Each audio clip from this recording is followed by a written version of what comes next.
तो भाई साहब क्या लगता है आपको, क्या केकेआर डिफेंड कर पाएगा 175? क्या आरसीबी जीतेगा? क्या वो चेज कर पाएगा 175? तो भाई साहब शुरू से शुरू करते हैं। जब हेजलवुड बॉल कर रहा था ना पहले ओवर्स में, पावर प्ले में, पहले पावर प्ले में, तो भाई साहब आपको, अगर आपने मैच देखा हो तो भाई साहब बॉल इतनी उछल रही थी, इतना बाउंस मिल रहा था हेजलवुड को, मतलब डीकॉक को पता ही नहीं चला मेरे बल्ले से बॉल कब लगी।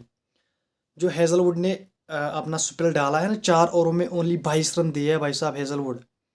That was brilliant. जो पावर प्ले में उसने पकड़ा है ना रहाणे को, नारायण को, डिकॉक को, तो थोड़ा ना केकेआर को वहीं से थोड़ा डिफेंस होना पड़ा। फिर जब राशिक सलाम आया तो उसमें अजिंक्य रहाणे ने 2 छक्के मारे और एक चौका मारा।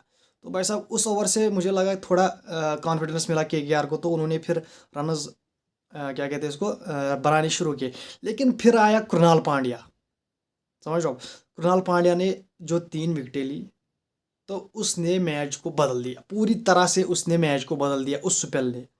वरना मुझे लगता है कि केकेआर 250 के ऊपर ही रनर्स बनाता भाई साहब, मे बी 250 भी बनाता। लेकिन जो कृणाल पांड्या ने स्पेल डाला, दैट वाज ब्रिलियंट। क्योंकि यार उसने जो स्पेल डाला वहां पर रनर्स बनने चाहिए थे। क्योंकि अगर वहां से रनर्स बनते तो आगे 200-250 तक पहुंच दिखेगी यार। लेकिन उसने वहां पर ब्रेक लगाया, एकदम से ब्रेक लगाया कृणाल पांड्या ने, उसने भी 3 विकेटें ली। राशिद सलाम ने 1 विकेट ली और यश दयाल ने 1 विकेट। और भाई साहब आपको तारीफ करनी पड़ेगी अजिंक्य रहाणे की, क्योंकि पहला मैच खेल रहा था कैप्टन केकेआर का, समझ रहे हो आप? तो सीजन का पहला मैच और कैप्टन, और उसने जो लीड फ्रॉम द फ्रंट दिखाया ना अजिंक्य रहाणे ने, उसको भी बहुत कॉन्फिडेंस मिला होगा। तो भाई साहब अब मुझे लगता है कि भाई साहब आरसीबी इजीली चेज करेगा, जहाँ तक मुझे लगा। क्योंकि यार पहले ओवरकास्ट कंडीशंस थी, पिच में नमी थी, क्योंकि बारिश हो रही थी मैच से पहले, और थोड़ा बादल भी थे ऊपर। तो भाई साहब उसकी वजह से जो नई गेंद है ना उसको बहुत मूवमेंट मिल रही थी।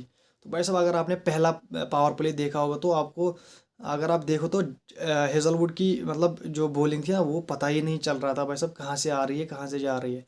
इतना इतना बाउंस मिल रहा था भाई साहब, मतलब मुझे, यार लिटरली मुझे ना, मैं परेशान हो गया जब क्या कहते हैं सुनील नारायण खेल रहा था।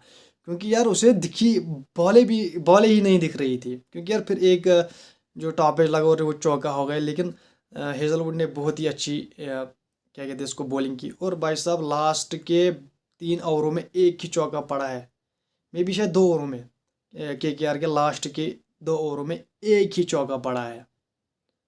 तो ये आप समझ सकते हो।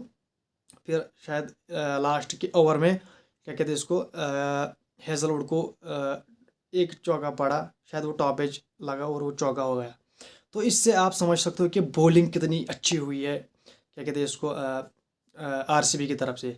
और भाई साहब स्पिनर को उतनी हेल्प नहीं मिल रही थी पिच से, स्पिनर को इतनी हेल्प नहीं मिल रही थी पिच से, लेकिन फिर भी कृणाल पांड्या ने अपनी लाइन लेंथ सही से डाली, सही की, और भाई साहब उसने 3 विकेटें हासिल की। तो भाई साहब Krunal Pandya he was brilliant also. और भाई साहब अब पहला मैच, और आई पर्सनली फील के क्या कहते हैं आरसीबी जीतेगा। भाई साहब RCB can win this, RCB will win this, ये आप लिख के ले लो।